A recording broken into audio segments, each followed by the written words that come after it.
28 साला लड़की महदूद वसाइल और जिस्मानी चैलेंजेस के बावजूद अपने ख्वाबों की तरफ जद्दोजहद जारी रखे है। जिस्म ने साथ न दिया मगर हिम्मत ने दुनिया को हैरान कर दिया। आइए मिलवाते हैं ज़हरा से। मैं जब बाहर जाती हूँ ना, बच्चे पीछे मुड़ मुड़ के हंस रहे होते हैं कि मैं कुछ नहीं कह रही होती। यही बच्चा मेरे हाथ में हो ना, मैं उसे 2 रख के लगाऊँ, लेकिन नहीं लगा सकते ना। मुझे हैरत होती है औरत क्यों इतना ज़्यादा सामने वाले को परेशान कर देती है कि वो कंफ्यूज हो जाए अपनी शख्सियत पर सोचने पर। भाई वही हाथ है, वही पाँव है, वही दिमाग है, कोई चेंज तो है नहीं। सिर्फ ये चेंज है कि हम इस पर बैठे हैं और आप चल रहे हो। और अल्लाह पाक ये भी फरमाता है, क्यों भूल जाता है इंसान कि मैं एक सेकंड नहीं लगाता, एक चीज़ की मार है इंसान इस पर बैठने पर। मेरा नाम ज़हरा याकूब है और मेरी एज है 28 ईयर्स ओल्ड। मैं लाहौर से बिलोंग करती हूँ। क्या हुआ था आपके साथ, कब से इस कंडीशन में है? मैं स्पेशली एबल तो नहीं कहूँगी, मैं डिफरेंटली एबल हूँ। और मैं बाय बर्थ हूँ, बाय बर्थ। और बोन्स वीक है मेरी। जब पैदा होने वाली थी उससे पहले ही मेरी बोन्स जो है ब्रोक हो चुकी थी, जिस वजह से मेरी ग्रोथ नहीं हुई थी। तो जब मैं पैदा हुई थी तो मेरी हड्डियाँ टूटी हुई थी और इसी वजह से ग्रोथ नहीं हो सकी कभी भी। जितनी हुई बस उतनी ही हुई थी, मज़ीद नहीं। आप डिफरेंटली एबल हैं और इसकी वजह से आपको ज़िंदगी में क्या क्या मुश्किल फेस करना पड़ी? बचपन से जब से पैदा हुई तब से मैं फ़ाइटर हूँ और अभी तक फ़ाइट करती आ रही हूँ। मरते दम तक करना है मैंने फ़ाइट। अंदर से भी फ़ाइट कर रही हूँ, बाहर से भी फ़ाइट कर रही हूँ। अंदर से तकलीफ़ों से और बाहर से दुनिया से फ़ाइट कर रही हूँ। एक दिन में जितना लोग एक साल में मुश्किल देखते हैं, मैं एक दिन में देख लेती हूँ। लेकिन फिर भी मैं ये बात ज़रूर कहती हूँ कि हर इंसान अपनी अपनी जंग लड़ रहा है, अपनी अपनी तौर पे। सब एक जंग में हैं, लेकिन कुछ लोगों का ये सोच होती है कि नहीं हमारी जंग ज़्यादा है उसकी कम है। तो ऐसे नहीं है, सबकी अपनी अपनी जंग है और अलग अलग जंग है सबकी। अक्सर इस तरह होता है कि फिर वो गुस्से के मतलब गुस्से के तौर पे निकलता है बाहर ना, क्योंकि आप इतना हो जाते हो कि आप कहते हो बस अब ख़त्म हो जाए, हर चीज़ ख़त्म हो जाए। लेकिन उस वक़्त ऐसे होता है कि अक्सर मैं मोबाइल ओपन करती हूँ, जब मैं वीडियो वगैरह कोई देख लेती हूँ तो मेरी ही बातों के लिहाज से ना कोई वीडियो सामने आ जाती है। और ऐसे कभी कभी कुछ लोग नहीं मानते इस चीज़ को, लेकिन ऐसा लगता है जैसे अल्लाह पाक हमें वो इशारा दे रहा है, हमें वो कहना चाह रहा है। इसलिए फिर मैं दोबारा से मोटिवेट हो जाती हूँ। मेकअप कब से कर रही हैं और ये मोटिवेशन कहाँ से मिली? स्टार्ट क्या था आपका? मेकअप तो मुझे बचपन से शौक़ था, मामा का ले लेकर ख़राब करती थी, फिर धीरे धीरे करना आ गया था। उसके बाद मैंने प्रोफेशनली ही जो मेरा कोलैब हुआ था, जिनसे कोलैबोरेशन हुई थी, उनसे मैंने फिर कोर्स किया था मेकअप का भी। जब मैं पैदा हुई थी ना, तो जब मामा ने बहुत सारे डॉक्टर्स को दिखाया था, तो एक डॉक्टर थे उनमें से जो न्यूरो थे, तो उनका कहना था कि ना ये इसका दिमाग नहीं है, इसका दिमाग जिस्म से बहुत बड़ा है। उन्होंने सिटी स्कैन भी करवाए और बहुत सारे टेस्ट और भी करवाए। और वो कहते थे, कुछ डॉक्टर कहते थे मैं 3 साल तक बोली नहीं थी ना, तो वो कहते थे ये कभी बोल नहीं पाएगी, ये हमेशा लेटी रहेगी, ये उठ नहीं पाएगी। तो अगर वो आज ज़िंदा होते ना तो वो देखते कि मैं कितना बोलती हूँ। और मैं इस चीज़ पे प्राउडली फील करती हूँ कि 4 लोगों का अकेले दिमाग रखती हूँ। मेरे सामने 100 बंदा भी होगा ना, मैं अकेले ही लड़ सकती हूँ उनसे, बस मुझे लड़ने कोई दे तो। कभी मेकअप करते हुए किसी ऐसे तासुरात का सामना करना पड़ा है जो आपके लिए काबिल बर्दाश्त ना हो? कभी किसी ने कुछ ऐसा कहा हो? मेकअप करते हुए नहीं, अल्हम्दुलिल्लाह सब बहुत कोऑपरेट करते हैं, इस चीज़ को समझते हैं कि एक इंसान बैठा हुआ है तो हम नीचे होकर बैठना पड़ेगा ना हमें, तो वो उस चीज़ का नहीं करते बिल्कुल भी। माशरे के रवैयों ने कभी आपका दिल दुखाया है? कोई ऐसा लम्हा आया हो आपकी ज़िंदगी में जब आपने हिम्मत हार दी हो? रिश्तेदार तो कोई है नहीं, और एक खाला थी जो फ़ौत हो चुकी हैं 2014 में। और दोस्त मैं कहूँगी हज़रत अली का कौल है ना कि दुश्मन को बुरा मत समझो, उसे दोस्त बनने में देर नहीं लगती, और दोस्त को इतना अच्छा ना समझो कि उसे दुश्मन बनने में देर नहीं लगती। मैंने 4 साल की दोस्ती भी उसको भी बदलते देखा है और टूटते देखा है। अपनी ज़ाती दोस्त थी मेरी।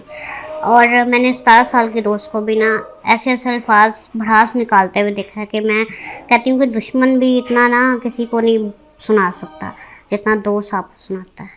तो मेरी कोई अब दोस्त नहीं है। कोई ऐसी बात कभी किसी ने आपकी बहुत अच्छी तारीफ़ कर दी हो मेकअप करते हुए या वैसे किसी काम में? तारीफ़ होती रहती है। मैं हमेशा एक बात कहती हूँ, अल्लाह की तख्लीक है, तारीफ़ उस ज़ात की है, क्योंकि उसने हम सबको बनाया है। तो हमारा इसमें कोई कमाल नहीं है। ये बताएं कि क्या ख्वाहिश है आपकी ज़िंदगी में जो पूरी नहीं हुई अभी तक? क्या चाहती हैं आप ज़िंदगी से? ख्वाहिशें सारी पूरी हो जाए तो क्या ही बात है। बस ये चाहती हूँ जो उनमें से जो चंद ख्वाहिश है वो पूरी हो जाएँ। जैसे कि एक ऐसी इदारा बनाना चाहती हूँ जहाँ पे transgender as a team work करेंगे और वो उधर ही बच्चों को, यतीम बच्चों के लिए जगह होगी, वो भी बच्चों के माँ बाप होंगे, वो भी बच्चों के लिए सब कुछ होंगे। मर्द औरत क्या कर रहे हैं? कुछ भी नहीं कर रहे। बहुत कम हैं जो कर रहे हैं और बहुत ज़्यादा हैं जो कुछ नहीं कर रहे। तो लिहाजा वो मैं उनके लिए एक इदारा बनाना चाहती हूँ। क्या पैगाम देना चाहेंगी उन लोगों को जो आपके जैसी कंडीशन में है, या फिर वो लोग जिनके पास हर चीज़ है, अल्लाह ने हर चीज़ दी है, लेकिन फिर भी उनसे काम नहीं होता? देखिए, पहली बात तो ये है कि मैं जो हम जैसे डिफरेंटली एबल हैं, मैं एक बात कहती हूँ कि मैंने कभी भी ना ये जो लफ्ज़ है, मैं लफ्ज़ ले रही हूँ, मुझे नफ़रत है इस लफ्ज़ से, माज़ूर। ये लफ्ज़ ना मैंने कभी एक्सेप्ट करना है और ना ही मैंने कभी किया है। मैं मरते दम तक नहीं करूँगी। लेकिन जो लड़कियाँ कर चुकी हैं, जो ख़वातीन कर चुकी हैं, जो डिफरेंटली एबल हैं, जो कर चुकी हैं, मैं उनके लिए कहती हूँ कि आप क्यों एक्सेप्ट कर चुकी हैं? अल्लाह पाक ने सबको डिफरेंटली एबल बनाया है। और मत भूलें कि जो चलने वाले भी हैं ना, वो भी 4 कंधों पे जाएंगे, वो भी 4 व्हील पर ही बाहर घूम रहे हैं। 2 व्हील पे भी घूमते हैं, 3 व्हील पे भी, पता कितनी व्हील पे घूमते हैं। तो हम अगर 2 व्हील पर हैं तो हम क्यों इस लफ्ज़ का मोहताज बन के रह गए हैं? क्यों हमें टैग दे दिया गया कि आप इस लफ्ज़ से जुड़ गए हैं? बस आपको सिर्फ बज़ाहिर एक चीज़ से देखा जाता है, आपकी खूबियाँ नहीं देखी जाती। और मैं जो आप कह रहे हैं पैगाम मैं माँ बाप को देना चाहूँगी कि जो आपने आधा अधूरा दीन सीखा है ना, आप काइंडली अपने बच्चों में वो दीन आधा ना डालें, क्योंकि आप अपने मतलब का दीन उनको सिखा रहे हैं। बेटा अल्लाह पाक गुनाह दे देगा, बेटा अल्लाह पाक ये करेगा, आप ये मत करो, आप ये क्यों नहीं सिखाते? बेटा आपसे कोई डिफरेंट दिखने वाला ना, उसे भी एक्सेप्ट करना सीखें। काला है, गोरा है, जो भी जैसे भी है शख्सियत है उसकी, उसे एक्सेप्ट करें, एज अ ह्यूमन एक्सेप्ट करें। वो इंसान है, अशरफुल मखलूक़ात है वो। तो ये जो माँ बाप ने, पता है जब मैं एंटी सोशल हो गई हुई हूँ, क्योंकि मेरे अंदर इतना गुस्सा भर गया हुआ ना, मैं जब बाहर जाती हूँ ना, बच्चे पीछे मुड़ मुड़ के हंस रहे होते हैं, उनकी माँ कुछ नहीं कह रही होती। यही बच्चा मेरे हाथ में हो ना, मैं उसे 2 रख के लगाऊँ, लेकिन नहीं लगा सकते ना। अगर अपने, फिर भी मैं उसे ये समझाऊँगी, बेटा नहीं। मेरी भी भांजियाँ थी, मेरी भी मतलब कज़न की बेटियाँ थी, तो वो बचपन से मेरे साथ रही हैं। वो भी तो बच्ची थी ना, उन्होंने मुझे कभी नहीं पूछा मासू आप ऐसे क्यों हैं, मासू आप चल क्यों नहीं सकती? नहीं, उन्होंने एक्सेप्ट किया इस चीज़ को। मुझे खुद बड़े होते होते मुझे देखा कि हमारी मासू बैठी हुई हैं, तो उन्हें नहीं पूछना हमने। बच्चों को क्यों आप ये सिखाते नहीं हो? ट्रांसजेंडर है तो वो उनका मजाक उड़ा रहे होंगे, और जो चल नहीं सकता थोड़ा डिफरेंट, किसी ने साखी पकड़ी होगी उसका मजाक उड़ा रहे होंगे। क्यों उड़ाते हैं बच्चे? आप सिखाओ ना बच्चे को। बच्चे तो छोड़े, बड़े भी ऐसे देख रहे हैं मुड़ मुड़ के। अच्छा, आदमी जो है ना वो रेयर, एक झलक देखी बात खत्म, चले गए, और स्कैन करने लग जाती है।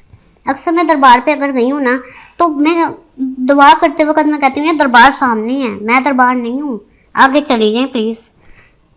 मुझे हैरत होती है औरत क्यों इतना ज़्यादा सामने वाले को परेशान कर देती है कि वो कंफ्यूज हो जाए अपनी शख्सियत पर सोचने पर।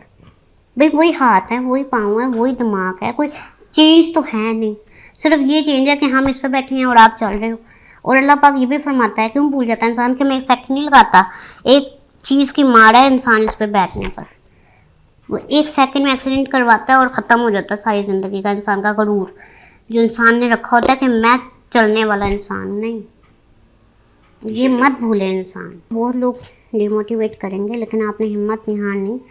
और सेहत बहुत बड़ी नेमत है, तो अगर आपके पास सेहत है और आप डिफरेंटली एबल हैं तो कोई मसला नहीं है। आप जो काम करना चाहते हैं आप करें। जिसके पास सेहत नहीं होती उसके लिए थोड़ा डिफ़िकल्ट होता है, क्योंकि वो एक्टिव नहीं रह पाता इतना। लेकिन जो लोग दूसरों की बातों में आकर अपना काम बंद कर देते हैं ना, वो सबसे बड़ी बेवकूफ़ी है।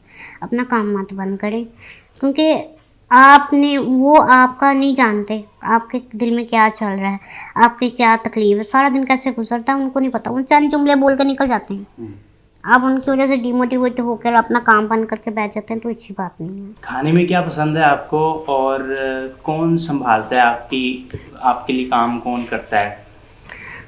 वैसे तो माँ पापा दोनों हैं, लेकिन पापा ऑफिस होती हैं, तो मामा ही सारा दिन मेरे साथ होती हैं।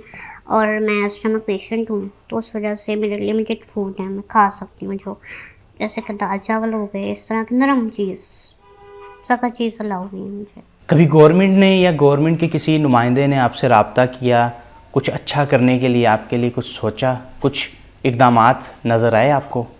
गवर्नमेंट के जो बड़े लोग हैं उनको तो तब पता चले ना हमारे बारे में, जब उनके नीचे वाले जो लोग हैं हमें हमारा बताएं। अगर हमने कभी उनसे जिक्र किया भी है तो उन्होंने ऊपर तक बात ही नहीं चाहे थे, हमारी कोई बात ही नहीं होने दी। ये कहानी सिर्फ एक लड़की की नहीं बल्कि हमारे माशरे की अक्कासी करती है, जो बताती है कि ये माशरा सिर्फ सलाहियतों को नहीं बल्कि ज़ाहरी हालत को देखता है। ज़ाहरा की ज़िंदगी हमारे लिए एक नमूना है जो सिखाती है कि अगर हुनर को तवज्जो दी जाए, मौका दिया जाए तो वो निखर कर सामने आता है। कैमरामैन मिराज के हमरा तलहा अशरफ भुट्टा, सिटी 42।